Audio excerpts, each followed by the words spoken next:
तो सर क्या लग रहा है कन्नौज में भी संभल और बदायूं करने की कोशिश करी थी? समाजवादी पार्टी के राष्ट्रीय अध्यक्ष जी को भी वहाँ रहना पड़ा, और जब वहाँ रहे तब भी कुछ कुछ जगह गड़बड़ियाँ की हैं। सर मैनपुरी में महाराणा प्रताप की मूर्ति पर माल्यार्पण को लेकर बड़ा विवाद हो गया, तो क्या लग रहा है कि ये जो विवाद खड़ा किया, ये बीजेपी के लोगों ने इसको हवा दी थी, उनकी साजिश के तहत ही विवाद हुआ था? अगर कोई झगड़ा भी करता है तो उस झगड़े से दूर रहना, लेकिन इनमें तो भारतीय जनता पार्टी के लोगों को तो आपने देखा है, देखा है, सरकार में भी हैं, बड़े बड़े पद भी हैं, लेकिन इनमें न तो करुणा है, न दया है, न प्रेम है। एक सवाल हमें दे दिए सर, अखिलेश यादव जी जब कन्नौज गए थे मंदिर में, तो उस मंदिर को फिर धुलाई की गई थी, उसकी गंगा जल से साफ किया गया था, उनके आवास को भी हमने देखा था, जब आवास खाली किया था तो उसको गंगा जल से धोया गया था, तो ये क्यों किया गया? मतलब अखिलेश जी क्या हिंदू नहीं है क्या? और कपड़े बदलने के साथ साथ इनके ठाटबाट देखे ही हैं, हवाई जहाज़ भी बदलते हैं, हेलीकॉप्टर बदलते हैं, कहेंगे और दिखाएंगे कि हम पे कार भी नहीं है। इलेक्ट्रॉनिक बॉन्ड के माध्यम से खुली है, कितना चंदा लिया है, हज़ारों करोड़ रुपया आया है, हज़ारों करोड़ रुपया इन पर चुनाव के बॉन्ड में आया है। लोकसभा के 4 चरण का चुनाव खत्म हो चुका है, अब 3 चरण का चुनाव बाकी रह गया है। तमाम नेताओं ने अपने बयानों से चुनाव को गरमाने की कोशिश की, अपनी जीत के दावे किए, जनता को लुभाने की कोशिश की, लेकिन जनता कितना कन्विंस हुई है तो चुनाव के नतीजों के बाद पता चलेगा। अभी 3 चरण के चुनाव बाकी हैं, तो जब चुनाव अपने बिल्कुल मध्याह्न में पहुंचा है तो हमारे साथ बात करने के लिए समाजवादी पार्टी के सीनियर लीडर शिवपाल सिंह यादव जी हैं। सर स्वागत है आपका बहुत बहुत हमारे चैनल में। धन्यवाद। सर 3 चरण का चुनाव तो हो गया, नहीं अब 4 चरण का हो गया, 3 का बाकी है, कैसे देख रहे हैं सर? कहाँ खड़ा है गठबंधन और कहाँ खड़ी है बीजेपी सर 4 चरण के बाद? देखिए, अभी तक 4 चरणों का जो चुनाव हुआ है तो उसमें इंडिया गठबंधन को और खासकर समाजवादी पार्टी को बड़ी जीत हो रही है। तो जब बड़ी जीत हो रही है तो भारतीय जनता पार्टी घबराई हुई है। तो जब घबराई हुई है तो अब आप देख ही रहे होंगे किस तरीके से बोलने लगी है, और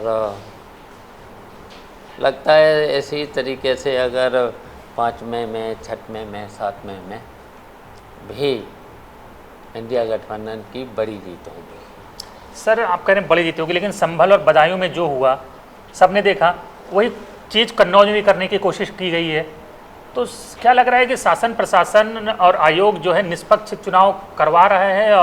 क्योंकि संभल और बदायूं की तो तस्वीरें जो आई थी वो तो बहुत ही ज़्यादा मतलब एक तरह से सवालिया निशान खड़ा कर रही थी शासन प्रशासन पर।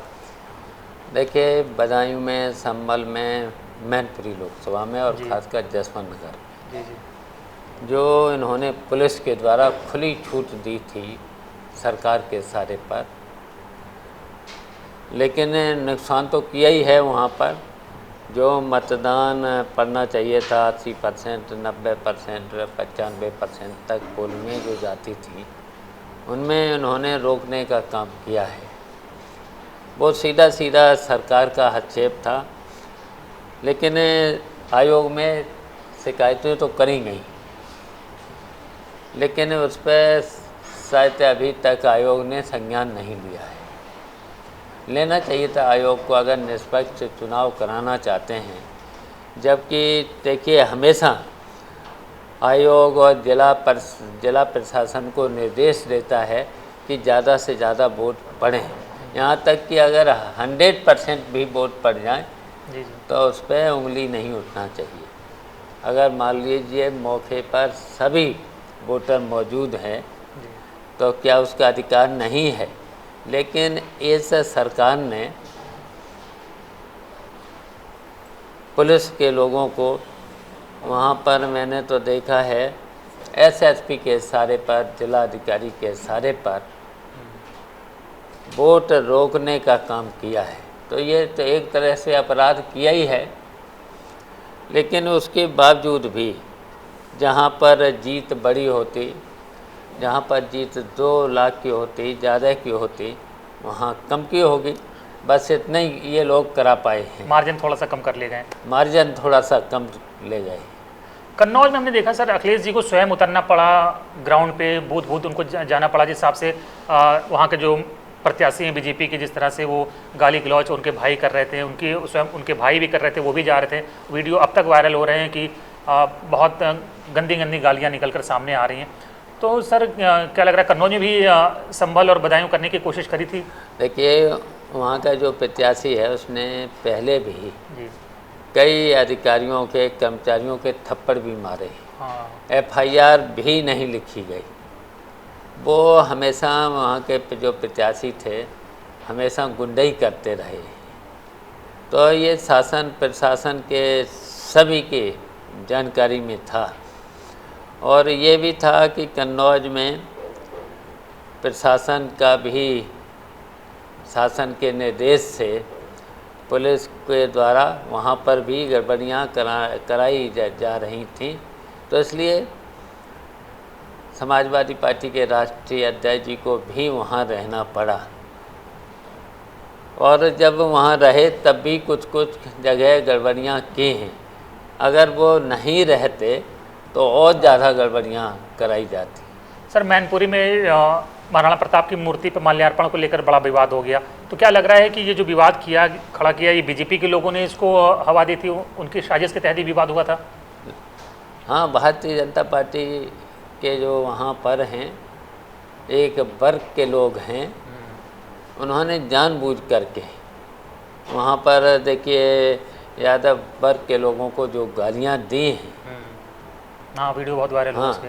लेकिन वहाँ पर देखिए, मेरी तो एक दिन बात हुई थी, वहाँ का प्रशासन भी, जिला प्रशासन, वहाँ के जिला अधिकारी और वहाँ का जिला प्रशासन और पुलिस प्रशासन वहाँ पर जातीय संघर्ष कराना चाहता था।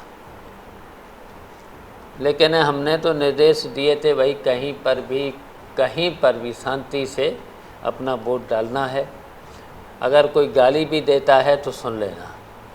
मैंने कई सभाओं में कहा है, अगर कोई झगड़ा भी करता है तो उस झगड़े से दूर रहना। और मैंने यहाँ तक कि कहा था, अगर कोई झगड़ा करे तो बचाने भी मत जाना, इसलिए कि झगड़ा वही लोग कराते हैं, भारतीय जनता पार्टी के लोग भी कराते हैं, और उसमें जिला प्रशासन भी मिला रहता है। तो मैंने इसलिए कहा था, झगड़ा अगर कहीं होता तो बचाने भी मत जाना, वहाँ से हट ही लेना। हाँ, तो देखिए, एक तरह से हम तो कहेंगे जो भारतीय जनता पार्टी के जो बड़े बड़े नेता हैं जी, बहुत ही बातें, हिंदू धर्म की बातें, ये बातें करते हैं। और तो मेरी समझ में तो आता है कि ये हिंदू भी नहीं है। हिंदू जो होता है ना, तो उसमें दया, प्रेम, करुणा, ये सब होती है ना, क्षमा और सब प्रेम, भावना, मोहब्बत से लेकर के सब बातें होती हैं ना। लेकिन इनमें तो भारतीय जनता पार्टी के लोगों को तो आपने देखा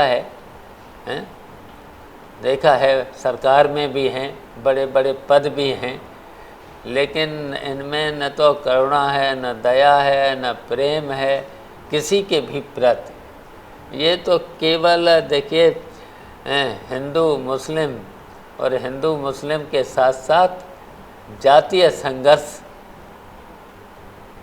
को बढ़ावा देते हैं। तो सर, इनमें आप कह रहे हैं क्षमा और दया नहीं है, तो क्या सत्ता का घमंड आ गया ज़्यादा? क्या सत्ता का घमंड तो है ही, लेकिन ये बड़ी क्रूरता से काम करते हैं। आपने देखा है FIR लिखाएंगे, बुलडोज़र चलाएंगे, और बुलडोज़र के साथ साथ झूठी रिपोर्टें लिखाएंगे, फिर उन्हें जेल भेजेंगे। और जहाँ तक कि यह विपक्ष को ही ख़त्म करना चाहते हैं, संविधान भाई की राजनीति कर रहे हैं। देखिए, संविधान को बदलना चाहते हैं, लोकतंत्र को ये नहीं मानते हैं, कानून को ये नहीं डर है इनको, कानून का भी इन्हें डर नहीं, कानून को भी अपने हाथों ले लेते हैं। सर, आएंगे सवाल पे। एक सवाल हमें दे दिए सर, अखिलेश यादव जी जब कन्नौज गए थे मंदिर में, तो उस मंदिर को फिर धुलाई की गई थी, उसकी गंगा जल से साफ किया गया था, उनके आवास को भी हमने देखा था, जब आवास खाली किया था तो उसको भी गंगा जल से धोया गया था। तो ये क्यों किया गया? मतलब अखिलेश जी क्या हिंदू नहीं है क्या? वही तो बता रहे हैं ना, हाँ। बता रहे हिंदू कोई ऐसा काम नहीं करता है, कभी नहीं करना भी नहीं चाहिए। जो कि देखिए हमारे पूर्वज हैं, जैसे भगवान राम हैं, कृष्ण हैं, शिव हैं, इन्होंने तो हमेशा संदेश दिया है। तो इस संदेश को ये लोग कहाँ मानते हैं? ये तो भगवान राम की भी अवहेलना करते हैं, जो अपने उसकी भी अवहेलना करते हैं। भगवान राम इसका सर कोई पॉलिटिकल असर पड़ेगा? जिस तरह से मंदिर धोया गया, तो क्या इसको दलित पिछड़ों में इसको लेकर कुछ नाराजगी है? देखिए अब देखिए ये सही बात है कि जब अखिलेश गए तब मंदिर धुलवाया। अच्छा, जब राष्ट्रपति जी को देखा होगा आपने, हाँ। जब आडवाणी जी को न्योता नहीं भारत दिया। रत्न दिया गया हाँ, था, भारत रत्न दिया गया था, तो वो खड़ी थी, प्रधानमंत्री बैठे थे। हैं? हाँ, वो तस्वीरें तो आई थी सर वो सामने। तस्वीर तो देखी है। तो इस तरीके की बातें हैं ना। तो अभी तो मैंने कहा जे मुझे तो लगता है जे हिंदू भी नहीं है। अगर हिंदू होते तो उसका, हिंदुओं का जो आचरण है सीखना चाहिए था भगवान राम से, कृष्ण से, जो हमारे पूर्वज हैं भगवान कृष्ण और शिव से लेकर के हैं, उनसे सीखना चाहिए था। वो भी नहीं इनमें सीखा है। ये सीधा सीधा क्रूरता इनमें भरी हुई है। सर आपको क्यों लगता है कि ये 400 सीट मांग रहे हैं? 400 सीट मांग कर ये क्या करना चाहते हैं सर? मतलब आपने कहा संविधान बदलना चाहते हैं, तो आपको क्यों लगता है कि ये 400 सीट पा के तो संविधान बदल देंगे? देखिए इनके आचरण हैं ऐसे ही हैं। तो इन्होंने जो भी काम किए हैं जनता के लिए तो कोई काम किया नहीं। और इनके साथ देखिए इन्होंने पूंजीपतियों से अपार संपत्ति और साधन भी हैं अब इनके पास, उसका हमेशा दुरुपयोग करते रहते हैं।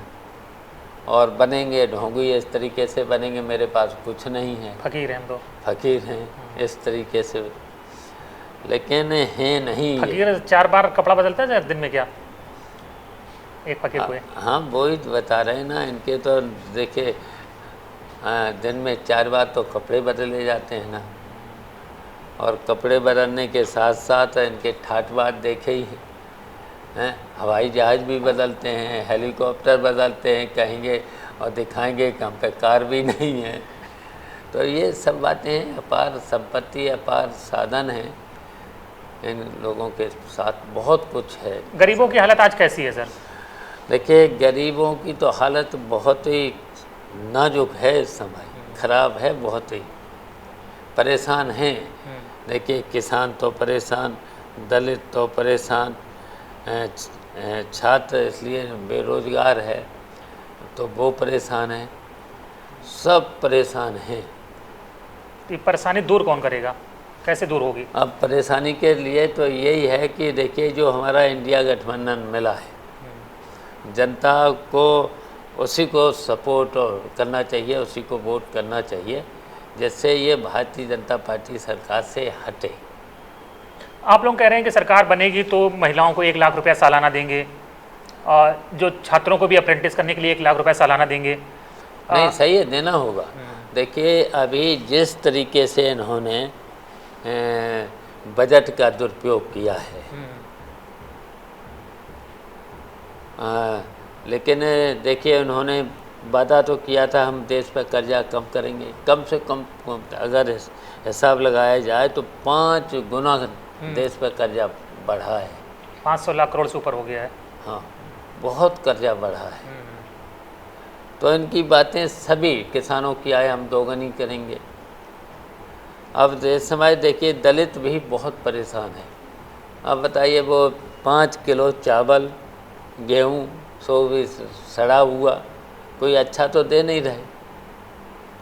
लेकिन इस तरीके से देखिए जो अर्थव्यवस्था ये बता रहे हैं सब फर्जी, ये तो कह रहे हैं कि हम विश्व गुरु बना दिया, डंका बज रहा है दुनिया में। पहले हिंदुस्तान को कुछ तो बना लो, तब तो विश्व गुरु बनेगा। अकेले अकेले प्रधानमंत्री से तो बना नहीं जाएगा। जबकि यहाँ एक देखिए जो देखिए पिछड़े लोग हैं, दलित लोग हैं और अल्पसंख्यक लोग हैं। अल्पसंख्यक की तो हालत ही अब देख लो, और बहुत पीछे चला गया। किसान बहुत पीछे चला गया। दलितों की हालत देख लो। यहाँ अगर बढ़े हैं तो कुछ ही पूंजीपति बढ़े हैं, जो इनके मित्र हैं पूंजीपति हैं वही तो बढ़े हैं, उन्हीं का कर्जा माफ़ हुआ है। वो तो मित्रों के खिलाफ भी बोल रहे हैं कि अडानी टेम्पो में भर भर के पैसा कांग्रेस को देते हैं। अब देखिए कुछ भी कितना झूठ बोल लेते हैं, कितना ढोंग कर लेते हैं। तो ये इस तरीके के हैं, झूठ भी बोल लेते हैं, बेईमान भी हैं। यहाँ तक कि भारतीय जनता पार्टी के लोग भ्रष्ट भी हैं। अगर इनकी जांचें हो जाएं तो सब पोल खुल जाएगी, और खुली भी है। चुनावी बॉन्ड के माध्यम से खुली है। इलेक्टोरल बॉन्ड की बात कर रहे हैं। हाँ, इलेक्ट्रॉनिक बॉन्ड के माध्यम से खुली है। कितना कितना चंदा लिया है, हज़ारों करोड़ रुपया आया है। हज़ारों करोड़ रुपया इन पर चुनाव के बॉन्ड में आया है। जिस तरह से ये ईडी सीबीआई का उपयोग कर रहे हैं या दुरुपयोग कर रहे हैं, कुछ बोले विपक्ष के नेताओं के खिलाफ जिस तरह से लगातार कार्रवाई कि दो सीटिंग सीएम को जेल भेजना पड़ा, हेमंत सोरेन, अरविंद केजरीवाल, तो क्या लग रहा है कि एक तरह से बिल्कुल अपोजिशन को इन्होंने डरा दिया है, दबा दिया है कि खड़ा ना हो पाए कोई? देखिए ये भी संविधान में है, जब कोई सरकार बनती है तो एक सत्ता पक्ष एक विपक्ष होती है। विपक्ष का भी रहना बहुत ज़रूरी है। मान लीजिए अगर सरकार का काम तो है अच्छी अच्छी योजनाएं ले आएँ और विकास का काम करें, जनता कहीं पर भी जनता को परेशानी ना हो, और जो भी तुम घोषणा पत्र देते हो उसे पूरा करें, तो ये सब बहुत विपक्ष का काम होता है ना। सत्ता पक्ष अगर कहीं पर कमियां हैं तो उन कमियों को उजागर करें, उनको सलाह देना। तो ये तो विपक्ष को तो ख़त्म ही करना चाहते हैं। ये तो विपक्ष के लोगों को तो फिर झूठे मुकदमे लिखा करके जेल ही भेज सकते हैं, भेजे ही हैं लोग। बताओ, कभी सुना था कि दो मुख्यमंत्री झूठे मुकदमे लिखा करके सिटिंग सीएम और उसके साथ साथ कई एमएलए, शायद यहाँ उत्तर प्रदेश में तो देखिए आजम खान 10 बार के विधायक, सबसे सीनियर, 2 बार सांसद, मंत्री भी रहे, कई बार मंत्री रहे। उनकी पत्नी को भी, उनके बेटे को भी। उनकी पत्नी रिटायर्ड प्रिंसिपल एमएलए भी रही, उनका बेटा 2 बार एमएलए रहा। तो उनको भी मुकदमे लिखा करके झूठे केसों में भेज दिया। रमाकांत आज भी शायद जेल में है। रमाकांत आजमगढ़ के विधायक आज हैं। इरफान सोलंकी जेल में हैं, मामूली झगड़ा। तो 4 चरणों का चुनाव हो गया सर। अब पूर्वांचल की ओर में हम बढ़ चले हैं, तो पश्चिम में तो आप कह रहे हैं कि बहुत बढ़िया रिजल्ट रहा पश्चिम में, तो ये पछुआ जो चली है अब पूरब में पहुँचते पहुँचते क्या रंग लेगी? देखिए, जो पछुआ जो चली है समाजवादी पार्टी और इंडिया गठबंधन के फेवर में जी, तो देखिए ये यहाँ से चली है पहले पश्चिम से, पहला और दूसरा राउंड, फिर तीसरा राउंड, फिर चौथा राउंड, आते आते अब देखिए चुनावी बन जाएगी। पूर्वांचल तो हमेशा समाजवादी पार्टी और के लिए ठीक रहा। अब तो इंडिया गठबंधन से लेकर के देखिए सभी समाज के लोग इंडिया गठबंधन को वोट कर रहे हैं। छात्र, नौजवान, यहाँ तक कि देखिए अल्पसंख्यक के साथ साथ किसान से लेकर के सभी समाजवादी पार्टी को समर्थन दे रहे हैं। इसलिए यहाँ तो सभी चुनावी हो ले गए। सर, पूर्वांचल में घोसी भी आता है, आपके मित्र हैं ओम प्रकाश राजभर अपने लड़के को लड़ा रहे हैं, तो बड़ा मुश्किल में फंस गए हैं घोसी में, और उनका वीडियो वायरल हो जाता है। तो अभी कल फिर वायरल हो गया, बहुत गुस्सा हो जाते हैं, कह रहे समाजवादी पार्टी वाले मेरा वीडियो वायरल करा देते हैं मुझे बदनाम करने के लिए। देखिए, वो तो मैं उनके लिए बहुत कुछ बोल चुका हूँ, बहुत बार बोल चुका हूँ। अभी मुझे भी घोसी जो समाजवादी पार्टी के प्रत्याशी, गठबंधन के प्रत्याशी राजीव राय जी, जी उनको जिताने के लिए। और अभी तो 4-5 ही महीना हुए थे, हाँ, उपचुनाव हुआ था अभी पहले। उपचुनाव हुआ था। हाँ, आपने तो वहाँ कैंप भी किया था। हाँ, हमने 1 हफ्ते से कैंप किया था। अभी फिर जाएंगे और फिर राजीव राय जीतेंगे। तो वही बात है ना सर, फिर ये राजभर जी का क्या होगा? और अपने बेटे को किसी तरह, चुनाव विधानसभा का हार ही गया था, वो सोच रहे किसी तरह से लोकसभा पहुंच जाए उनका बेटा। अब उनका कोई ठिकाना नहीं, कब पलट जाएं, कहाँ आ जाएं, किसके लिए क्या बोल दें, हैं? उनका कोई ठिकाना नहीं, क्या कब बदल जाए, कब बदल जाए, कब किस दल में पहुंच जाए। तो वो तो एक तरह से जोकरबाजी करते हैं ना। अब जो कर कह रहे हैं।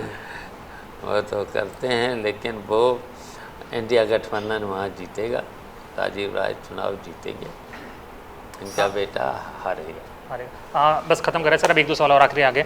सर बार बार लोग फिर यही सवाल पूछ रहे हैं कि बदायूं से टिकट आपको मिला था, तो आप क्यों नहीं लड़े थे सर?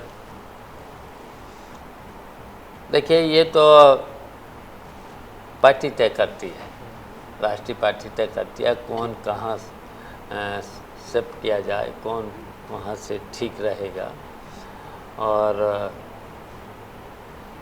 फिर वहाँ के लोगों ने भी आदित्य को पसंद किया था, नौजवानों ने वहाँ पसंद किया था, तो नौजवान आगे बढ़ें। हमने भी सोचा कि भाई नौजवान आगे बढ़ें, हम तो बहुत से चुनाव लड़ चुके हैं, लड़वा चुके हैं, लड़वा चुके हैं, अभी लड़वा रहे। तो देखिए, उनको अच्छा रिस्पांस वहाँ मिला, तो वहाँ चुनाव जीतने जा रहे हैं। तो ठीक है, वह आए राजनीति में आगे। आखिरी सवाल सर, क्या गठबंधन की सरकार बन रही है? अगर बन रही है तो यूपी में गठबंधन कितनी सीटें जीत रहा है? देखिए, अभी तो 4 चरण का हुआ है, अभी 3 चरण बाकी हैं। लेकिन हम जानते हैं कि उत्तर प्रदेश में इतनी सीटें जीतेंगे, इतनी सीटें जीतेंगे कि भारतीय जनता पार्टी अब सरकार नहीं बना पाएगी। पक्के पूरा कॉन्फिडेंट हैं आप? पूरी तरह से। तो देखिए, शिवपाल सिंह यादव जी थे हमारे साथ और उन्होंने बेबाकी से पूरे चुनाव पर अपनी बात रखी है। और अब इनका अपना आकलन है कि इंडिया गठबंधन की सरकार बन रही है और यूपी के नतीजे बहुत चौंकाने वाले होंगे। तो कितनी सच्चाई है तो 4 जून को पता चलेगा, जब जनादेश की गिनती होगी और पूरा देश जान जाएगा कि जनता ने किसके पक्ष में अपना फैसला दिया है। धन्यवाद।